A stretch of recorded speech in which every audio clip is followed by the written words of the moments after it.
Assalamualaikum warahmatullahi wabarakatuh. Baik, ketemu lagi dengan saya. Kita hari ini akan melanjutkan materi fisika kita.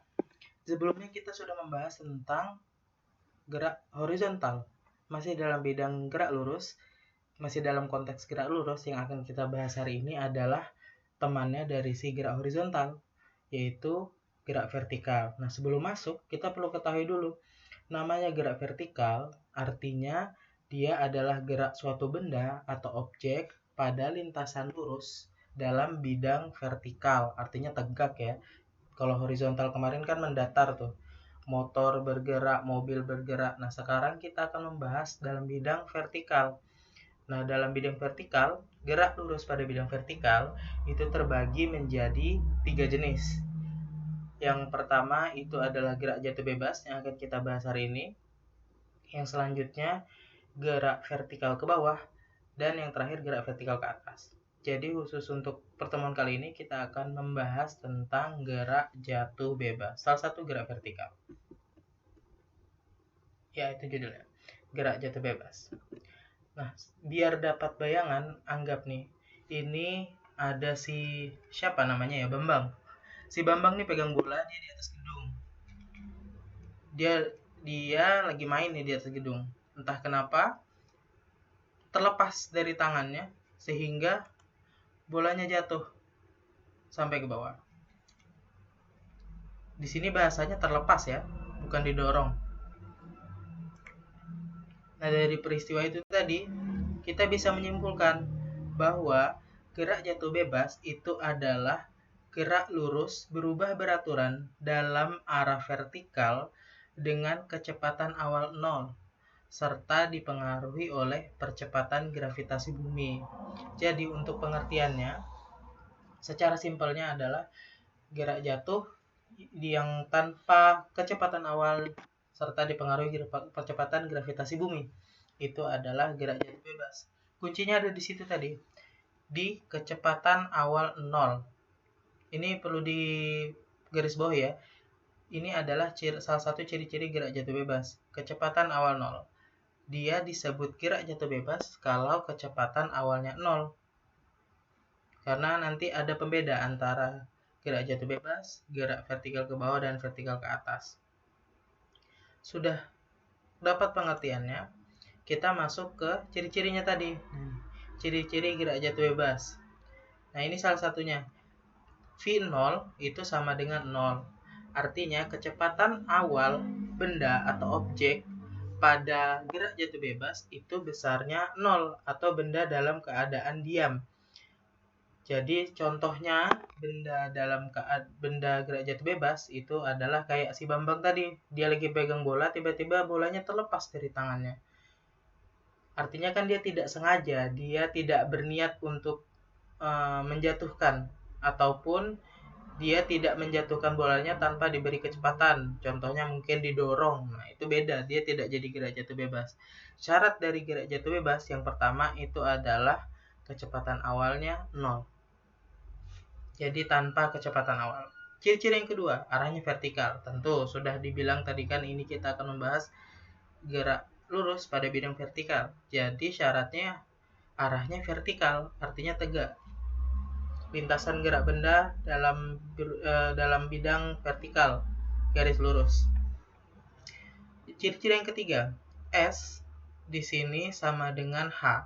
Maksudnya di sini adalah variabel jarak. Kita kan biasa membicarakan jarak pada persamaan horizontal kemarin.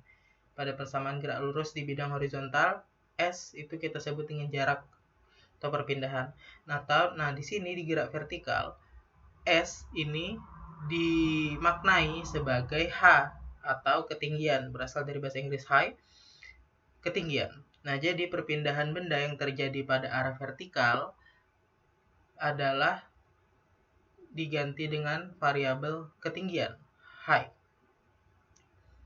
Jadi kalau misalnya di gerak horizontal itu ada S, jarak, di gerak vertikal itu ada yang namanya H, ketinggian. Simbolnya berganti ya, tapi maknanya sama, jarak, perpindahan posisi benda. Ciri-ciri yang terakhir, A atau percepatan di sini di gerak vertikal, percepatan pada bidang horizontal disebutnya A, dan pada bidang vertikal itu kita sebut dengan G atau percepatan gravitasi bumi. Sehingga nilai A pada gerak horizontal itu nilainya dianggap sama dengan percepatan gravitasi bumi, nilai percepatan gravitasi bumi. Sehingga A pada persamaan gerak vertikal itu bisa kita ganti dengan G. Nah, ini ciri-cirinya. Ciri-ciri ini yang perlu kita pegang agar bisa memahami si gerak jatuh bebas tadi.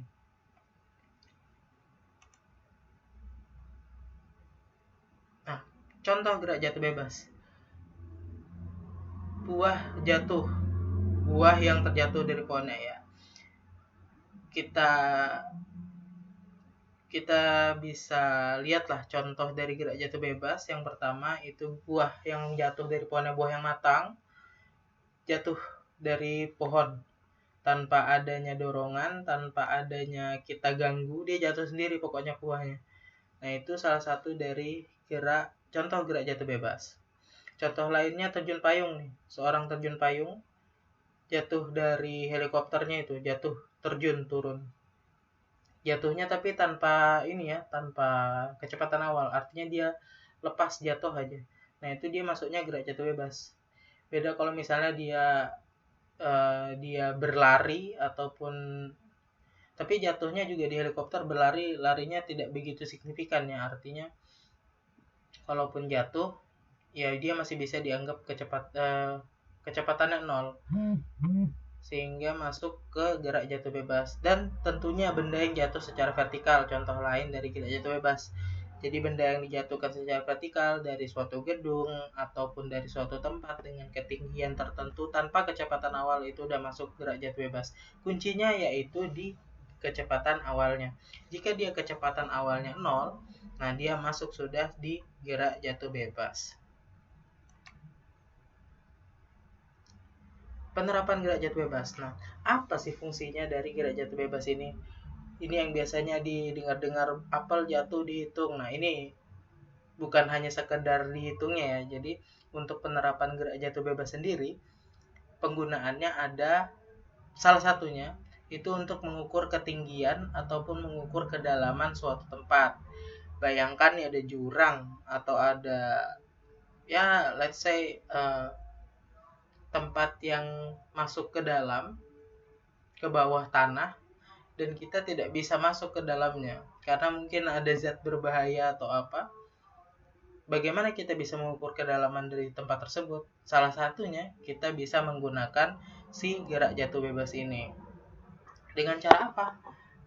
Kita jatuhkan suatu bendanya jatuh sampai menemui dasarnya, mengenai dasar, kita ukur waktunya, dan kita masukkan ke persamaan dengan catatan kita tahu percepatan gravitasi di tempat tersebut ya. Jika sudah kita masukkan ke persamaannya, kita akan mendapatkan ketinggian ataupun kedalaman dari tempat tersebut. Jadi, gerak jatuh bebas ini fungsinya adalah, salah satu penerapannya itu adalah mengukur ketinggian ataupun kedalaman dari suatu tempat. Nah, contohnya di sini mengukur tinggi Menara Eiffel, tapi agak nggak mungkin ya kalau mengukur tinggi Menara Eiffel. Terlalu tinggi untuk Menara Eiffel untuk diukur pakai gerak jatuh bebas. Ini contoh aja biar mudah dilihat. Tapi untuk mengukur kedalaman itu bisa. Kalau tinggi terlalu ini kok Menara Eiffel, ini contoh aja untuk gedung. Selanjutnya kita masuk ke persamaan. Nah, di persamaan gerak vertikal karena masih dalam bidang gerak lurus, sehingga kita masih akan menemukan di persamaan gerak lurus berubah beraturan. Nih, 3 persamaan gerak lurus berubah beraturan.